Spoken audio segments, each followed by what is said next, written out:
Dans les 4 premiers épisodes de cette saison d'Itinéraire bas carbone, nous avons cherché à dépeindre un état des lieux de la mobilité employeur en France, à connaître les étapes d'un diagnostic, à répertorier les différents moyens de mobilité et à identifier les bénéfices économiques et santé. Aujourd'hui, je vous invite à réfléchir aux problématiques liées à la mobilité inclusive qui concernent 15 millions de personnes en France. Nous allons sortir de l'aspect mobilité employeur puisque ce sujet ne peut se traiter individuellement. Effectivement, il concerne tous les aspects de notre société, des collectivités aux employeurs, en passant par les départements, régions, acteurs économiques, etc. Les employeurs sont donc directement concernés, mais leurs actions doivent se réaliser en lien avec les autres pour être les plus efficaces possibles.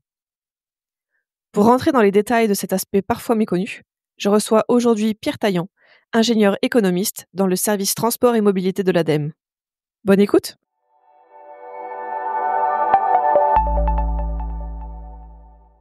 Bonjour Pierre, pouvez-vous vous présenter ainsi que l'ADEME? Oui, bonjour, je suis Pierre Taillant, je suis ingénieur économiste au service transport mobilité de l'ADEME, qui est l'agence de la transition écologique. J'y travaille depuis 16 ans environ et depuis une douzaine d'années, je suis responsable de la thématique mobilité inclusive et précarité dans la mobilité. Et c'est un sujet qui a pris une part croissante ces dernières années depuis la crise inflationniste et la nécessité d'accompagner les publics les plus fragiles dans la transition écologique. Et je souligne que l'ADEME est un des principaux soutiens du laboratoire de la mobilité inclusive, qui est un think tank qui réunit des acteurs publics et privés, un think tank de référence en France sur le sujet depuis une douzaine d'années. Merci. Pour commencer cet épisode, qu'est-ce que la mobilité inclusive? La mobilité inclusive, c'est permettre à chacun, dans son espace de vie, d'accéder aux biens et services essentiels du quotidien. C'est l'emploi, les services de santé, les loisirs, la vie sociale. C'est ce droit à la mobilité qui a été reconnu dans la loi d'orientation des mobilités de 2019. Et on pense en particulier aux besoins des personnes les plus vulnérables, qui sont 15 millions en France, qui nécessitent des accompagnements vers des solutions adaptées. Et ces barrières à la mobilité qu'il va falloir lever pour ces personnes, elles concernent tous les types de territoires, à la fois les territoires urbains et les territoires les plus ruraux. Et donc la mobilité inclusive, elle vient se placer au grand croisement des enjeux socio-économiques et environnementaux de la transition écologique et sociale. Merci Pierre. Quelles sont les barrières à la mobilité auxquelles les publics fragiles doivent faire face? Alors il y a différents types de barrières qu'on peut identifier qui permettent de cerner l'ensemble des problématiques de mobilité. D'abord des barrières économiques. Se déplacer, ça coûte cher.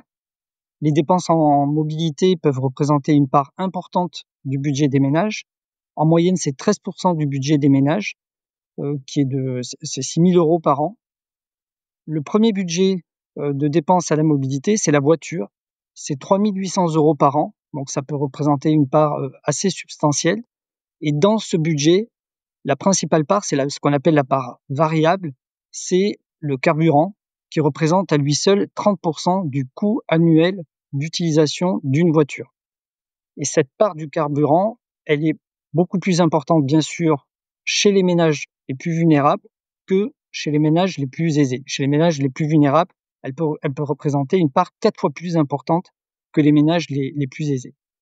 Et d'une manière générale, le baromètre des mobilités du quotidien de WeMove, qui produit des chiffres et des indicateurs sur ce sujet, nous dit que 10% des Français sont en précarité carburant voiture. Donc les 10% des Français qui possèdent des voitures ont des difficultés économiques à faire face au paiement de leur carburant pour les déplacements du quotidien. Donc on voit bien que cette place prépondérante de la voiture dans les parts modales, elle se retrouve aussi dans le budget des ménages qui vient peser, qui vient grever le budget des ménages qui pèse assez lourd. Et l'accès à la voiture aussi, si on remonte en amont, coûte cher puisque un jeune sur deux ne passe pas son permis de conduire ou décale dans le temps le passage du permis de conduire pour des raisons financières. Donc il y a des grandes inégalités dans l'utilisation des modes, dans la voiture qui occupe une place importante, également dans le lieu où on se situe. Si on peut utiliser les transports en commun, si on est un salarié dans une grande métropole, par exemple, et que son employeur prend en charge une partie du coût de l'abonnement, on peut se déplacer à un coût relativement réduit. Donc première barrière, la barrière économique. Une seconde barrière qu'on peut identifier, c'est celle qui a trait aux inégalités sociales. Alors, quels sont les publics fragiles que j'évoquais sur la mobilité? C'est les jeunes, les seniors, les personnes en recherche d'emploi, bien sûr. La thématique de l'accès à l'emploi dans la mobilité inclusive est centrale. On retrouve aussi les familles monoparentales, qui sont composées à 80% de femmes, les travailleurs précaires dans le bâtiment, dans le secteur des services à la personne ou des entreprises, et bien sûr les personnes en situation de handicap. Et donc, on estime que ces publics souvent viennent cumuler différentes difficultés, différentes barrières. On parle de double peine des plus défavorisés, parfois de triple peine, c'est-à-dire qu'ils vont cumuler à la fois des difficultés de mobilité et des difficultés d'éloignement géographique, par exemple, des emplois auxquels ils peuvent accéder. Et donc, ça vient renforcer l'ensemble de ces barrières. Ensuite, on a affaire à des barrières en termes de capacité à se déplacer, notamment des barrières qui relèvent de l'accès à l'information mobilité et aux innovations numériques. Par exemple, on sait qu'une personne sur 4 en France ne sait pas s'informer avec Internet ou a des difficultés, et une personne sur 5 est incapable de communiquer avec l'outil Internet. Et donc, on a au sein de la population française une fracture numérique qui est assez importante, 15% de la population qui fait face à ces difficultés et qui concerne bien sûr les plus âgés, les moins diplômés, ceux qui ont les revenus les plus modestes et qui habitent dans des territoires ruraux et dans les départements d'outre-mer notamment. Donc on voit bien que pour les entreprises, il y a des enjeux derrière tout ça. J'ai parlé de la thématique de l'emploi qui était centrale. Et en France, on estime qu'il y a environ 20% des actifs qui se déclarent en difficulté de mobilité au quotidien, tous motifs confondus quand on prend en compte toutes ces barrières.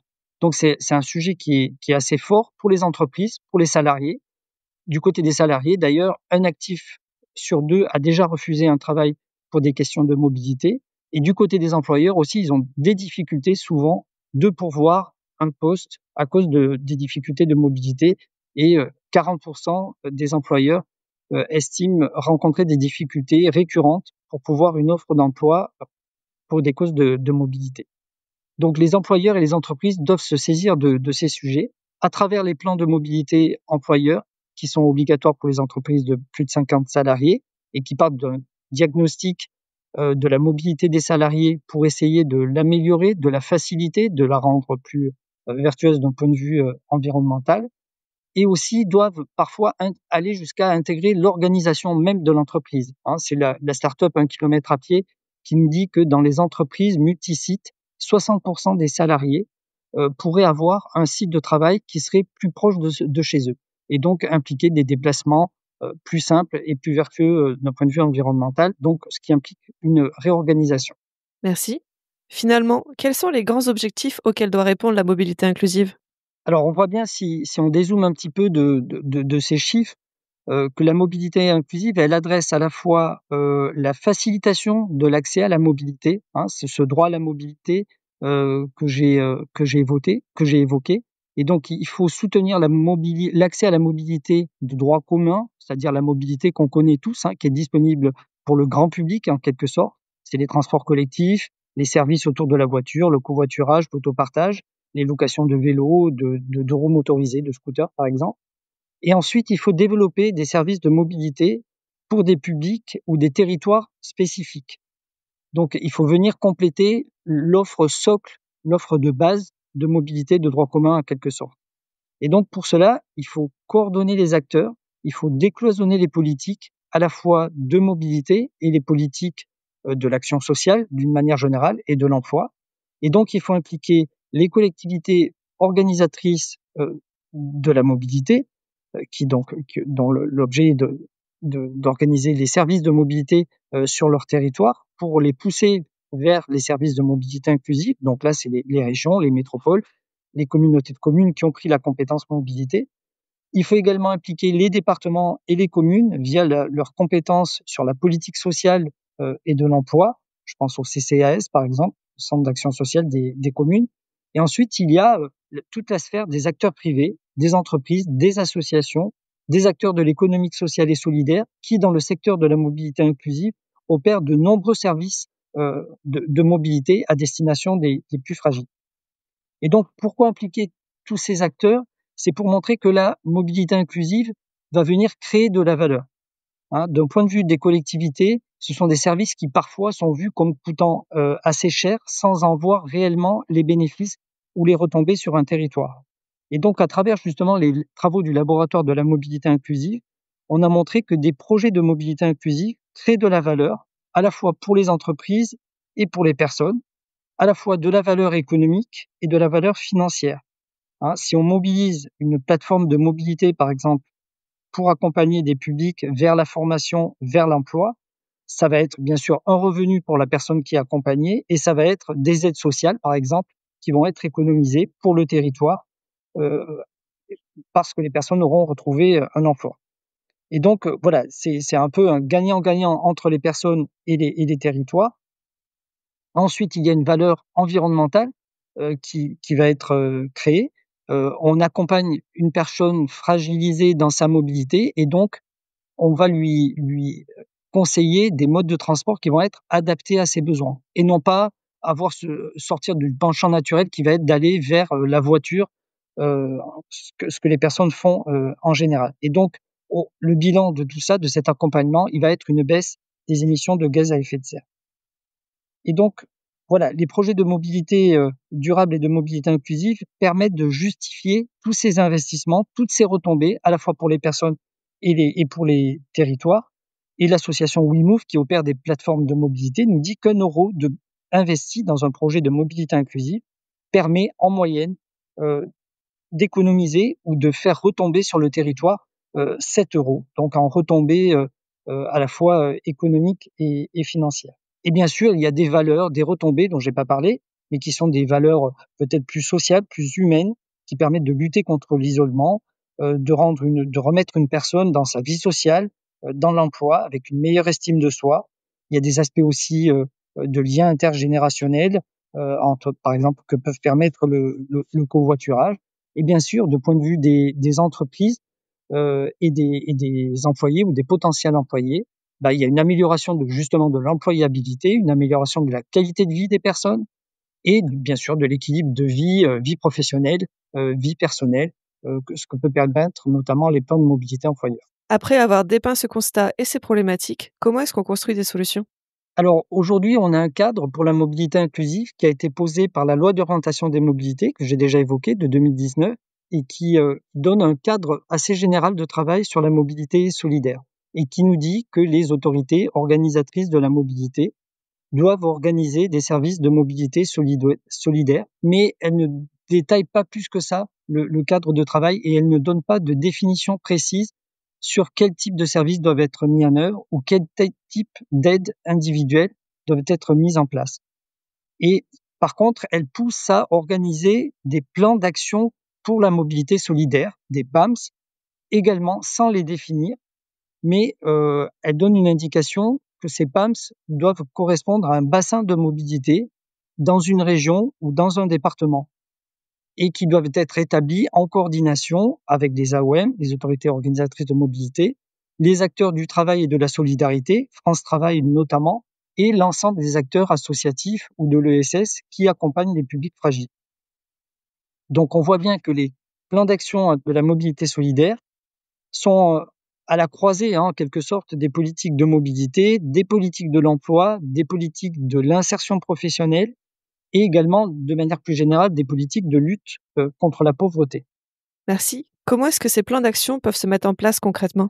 Alors, ces plans d'action, ils demandent d'abord un effort de coordination des acteurs.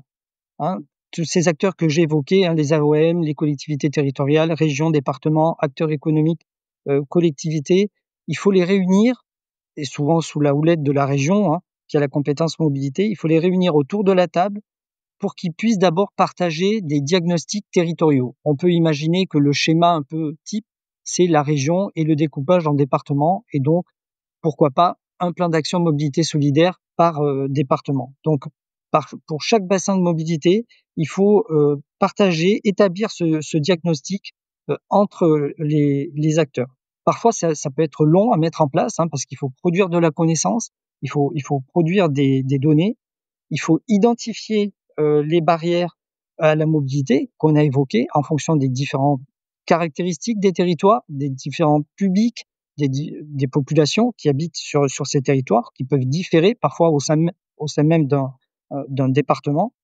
Et ensuite, il faut construire des solutions qui vont venir compléter ce que j'appelais la mobilité de droit commun, c'est-à-dire ce socle de base de la mobilité qui existe déjà. Et donc, il faut venir compléter l'existant pour viser telle ou telle barrière qui va viser tel ou tel type de public. Par exemple, les seniors, par exemple, l'accès à une zone d'emploi pour des jeunes. Et donc, il faut que ces acteurs partagent euh, cette, euh, cette, cette problématique, ces problématiques principales sur un territoire. Et imaginer toute la chaîne de mobilité qui va être réalisée sur le territoire, de ce qu'on appelle le préacheminement, c'est-à-dire l'accès par exemple à une ligne de car, à un train, et le post-acheminement, c'est-à-dire le trajet qui va permettre à la personne d'arriver à sa destination finale. Une fois que j'arrive en gare, je peux louer un vélo, je peux prendre un transport en commun qui va m'amener vers ma destination finale. Et donc voilà, essayer de combler ces trous dans la raquette pour construire une offre de mobilité la plus globale, qui va combiner à la fois un apprentissage à la mobilité et des aides aussi à la mobilité pour utiliser ces solutions. Merci. Pourriez-vous donner un exemple d'action qui a été mise en place? Alors, l'outil de référence dans les actions qui peuvent être mises en place dans les plans d'action mobilité solidaire, c'est la plateforme de mobilité. La plateforme de mobilité, son rôle, ça va être justement d'être le chef d'orchestre sur un territoire. Donc, à la fois qui va recevoir des personnes envoyées par des prescripteurs, qui va réaliser des bilans de mobilité et qui va les orienter vers des solutions. Je crois que dans la deuxième séquence, l'association WeMove qui opère des plateformes va vous détailler le rôle des plateformes de mobilité qu'ils opèrent. Tout à fait, rendez-vous dans la deuxième partie pour en savoir plus sur les plateformes de mobilité. Maintenant, nous parlons régulièrement de suivi des actions dans les épisodes de cette saison. Pouvez-vous nous expliquer les difficultés à pérenniser les actions dans le temps? Oui, la pérennité des actions de mobilité inclusive est un sujet crucial et a trait directement à la problématique du financement des actions de mobilité inclusive qui peuvent être réalisées par différents acteurs. Il faut bien voir que les actions de mobilité inclusive ne diffèrent des systèmes de financement de la mobilité classique et sont souvent assez limitées dans le temps. Parfois, c'est 24 mois, 36 mois, parce qu'ils relèvent de sources de financement particulières qui sont à la fois, par exemple, des appels à projets, des appels à programmes qui peuvent être lancés par la puissance publique, par exemple l'ADEME ou les ministères ou France Travail, et également qui peuvent être soutenus par des acteurs privés, des grandes fondations d'entreprises qui vont venir se positionner et soutenir des programmes particuliers ou qui vont viser certains types de particuliers. Et donc, ces soutiens, parfois qui sont assez limités dans le temps, doivent être dès le départ imaginés avec un modèle économique et une efficience qui doit pouvoir perdurer dans le temps, puisqu'ils vont réaliser un investissement à la fois humain et financier. Et il ne faut pas que ces actions d'accompagnement des publics s'arrêtent. Et donc, dans la situation d'aujourd'hui, les financements publics tendent à se raréfier de plus en plus. On est dans un contexte assez tendu du point de vue des finances publiques.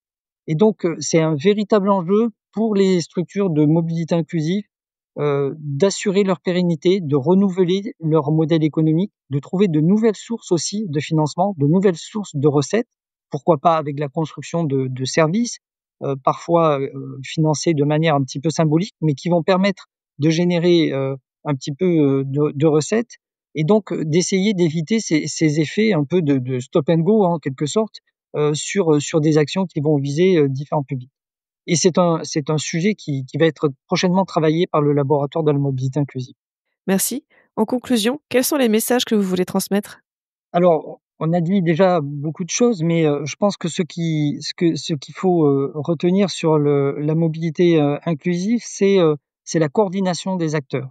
C'est la réunion des acteurs, le partage de problématiques des acteurs dans le territoire. À la fois, je l'ai dit, les acteurs privés, les collectivités qui sont responsables des politiques de mobilité, des politiques sociales et de l'emploi, les entreprises qui sont générateurs de flux de mobilité. Et donc, c'est autour de cette coordination, de cette réunion d'acteurs que vont pouvoir être construits les plans d'action de mobilité solidaire qui sont prévus dans la loi que j'ai évoquée. Ces plans d'action, ils prennent du temps à mettre en place. Pour le moment, il y a très peu de plans qui sont signés aujourd'hui. Ils sont proposés dans la loi d'orientation des mobilités de 2019 et il y a uniquement quelques plans d'action qui ont été signés aujourd'hui dans la région Hauts-de-France, qui est pionnière sur ce sujet. Et donc, un des grands enjeux aujourd'hui sur cette thématique, c'est le passage à l'échelle, la couverture de l'ensemble des territoires en France de ces solutions et de ces actions de mobilité inclusive. On estime qu'il y a environ entre 100 et 150 000 personnes qui sont accompagnées chaque année par les projets ou les différentes plateformes de mobilité inclusive. Or, il y a 15 millions de précaires vis-à-vis de la mobilité en France. Donc, on voit bien ce saut, ce passage à l'échelle qu'il est nécessaire de faire et le saut la barrière à franchir est importante. Donc, c'est vraiment un travail de fond, un travail de longue haleine qu'il faut structurer, qu'il faut coordonner, décloisonner l'ensemble des politiques, je l'ai dit, de mobiliser les financements qui devient aujourd'hui un enjeu majeur. Et bien sûr, rappeler ce que j'ai dit sur l'évaluation d'impact économique, environnemental. Il faut montrer que ce sont des projets vertueux qui permettent de générer des gains à la fois pour les personnes accompagnées et pour les entreprises et pour les territoires, des gains économiques et financiers. Bien sûr, des gains environnementaux. On estime qu'une personne accompagnée va générer 30% de gaz à effet de serre de moins que si elle n'était pas accompagnée dans un dispositif. Et donc, il faut pouvoir organiser aussi à la fois ces actions qui sont très territorialisées et un pilotage un petit peu plus national, une observation un petit peu plus nationale de toutes ces actions de mobilité inclusive. Merci beaucoup, Pierre. Au revoir. Au revoir, merci.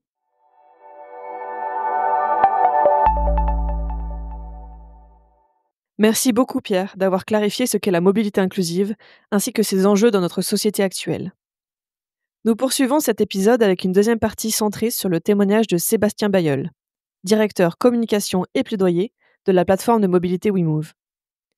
Il nous expliquera le rôle d'une plateforme de mobilité ainsi que ses défis.